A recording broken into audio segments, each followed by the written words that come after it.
Honzo, máš tu. Začíná.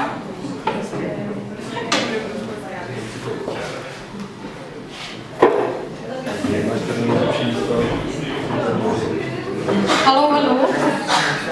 Prosím o pozornost.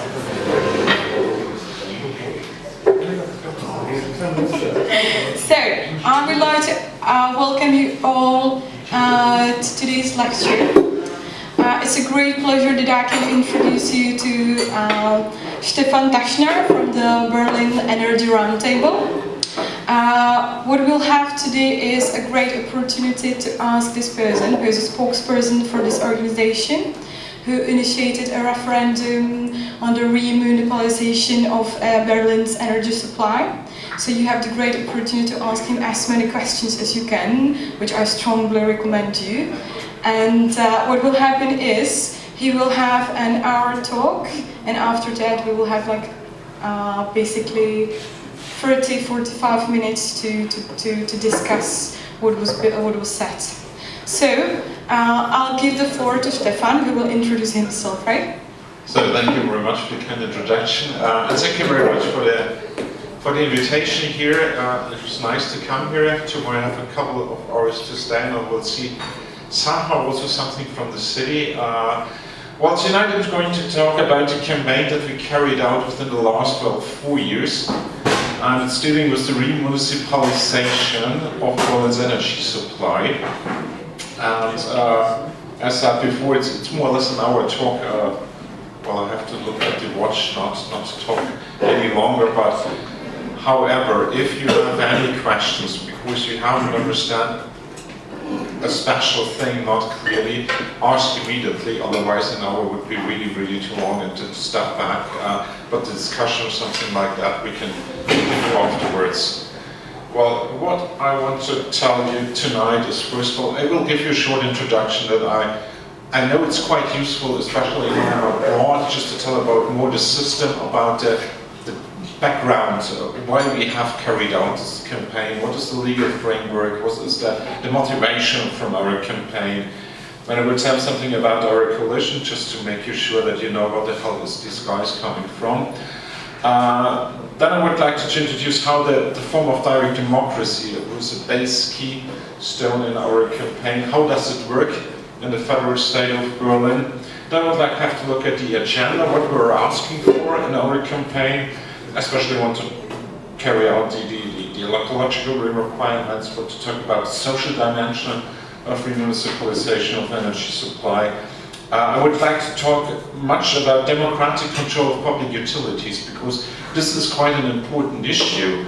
If we would say public utilities can be a major player in the energy transition, then we have to talk about the public control of these utilities, because public utilities itself doesn't guarantee at all that they do a good and a renewable energy supply for us.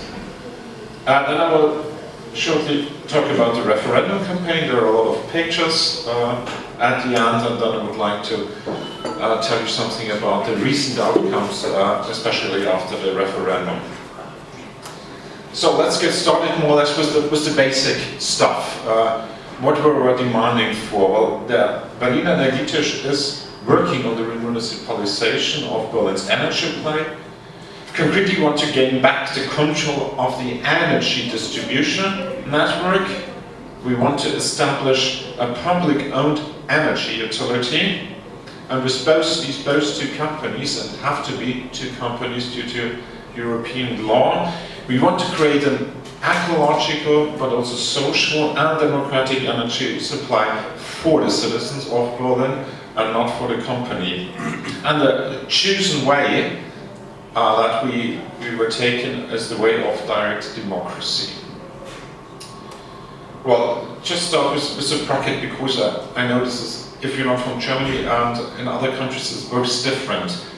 Energy grids are separated. We have different level of energy transmission networks. We've got, on the one hand, in red you can see the transmission network. This is the national grid, where we can transport large energy supply, for example, from in Germany, from the north to the south, all the wind energy produced in the north of Germany can be transported to the south by these transmission networks. And we have 4 grid operators in Germany, and there's no concession contract, so they were privatized in the 90s. And actually we don't have any possibility to get this network back in public hands. This is completely different if you look on the local level, the distribution grid. The energy grid that you find in every city, also here. And Germany is completely different organized. This is that way organized that there are concession contracts that has a duration of 20 years. And in this 20 years, the concession owner is also the owner of the distribution energy grid. And after 20 years of this concession has expired, the municipality has to carry out a procedure to find a new concession holder. This could be the old one, but this could be also a new one. And this new one could also be an energy operator in public hands. It's a really complicated procedure how to choose this concession contract owner. However, this is the possibility every 20 years that a municipality has the right to choose also the contract owner, and so has somehow the chance to remunicipalize. And this is the time window, this is the entrance that we used in Berlin, that many other cities used in the last 5, 6, 7 years in Germany as well, to somehow redraw the picture here. Just to give you an idea, you see on the left side the national grid with the 4 grid operators. Yeah, looks like a bit like sectors. And you see here on the other hand the distribution network. Of course you see big parts also in the hand of one owner that owns a lot of these concession contracts in different municipalities, but it's much more dotted. So, what is the background? Where does anything started? Well, actually all the energy supply on the municipal, on the local level was in public hands. However, in the 90s of the last century, many municipalities, many cities in Germany were affected by a wave of liberalization and privatization. This was promoted by the EU market liberalism and was also emphasized by the indebted municipalities that, well, need money and therefore withdraw also from service of general interests. This affected really nearly all municipalities in Germany. So therefore, not only in the energy sector, also the water sector, the waste management sector, all these public owned companies of really general interest went in the hands of private companies. It was told to the people everything would be smarter, would be nicer, would be better service, would be cheaper. My energy bill would never get cheaper. And this is somehow that people after 20 years now recognize that this was not the best idea to sell these, especially the energy and water supply and all the other stuff to private companies. Because private companies get the money, and this is a quite sure money because, well, we depend on energy every day, and you can earn a lot of money with the energy, and this money is now missing in the households of the municipalities. Especially you can find this if you compare municipalities who didn't sell their energy supply, water supply to other ones. Like if you compare Munich with Berlin, you can see that you've got much more better service in public transport, on energy issues, on the introduction of renewable energies in Munich, much better than, for example, in Berlin, where we sold this all off.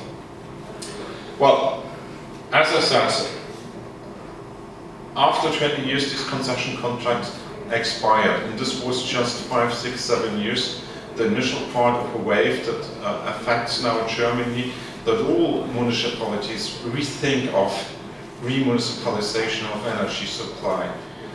This is also driven by the overall discussion of the energy transition, the so-called Energiewende in Germany, that we want to carry out as a whole society. And the energy transition is made on a local level. Of course, you've got the legal framework from the EU, you've got the legal framework from the state of Germany, also from the federal states, but most stuff of the energy transition is carried out on the local level. And if people are thinking, how can we create this transition? It's done on the local level. And this is why people are so much interested in this remunicipalization stuff. Well, this was also the reason why we started.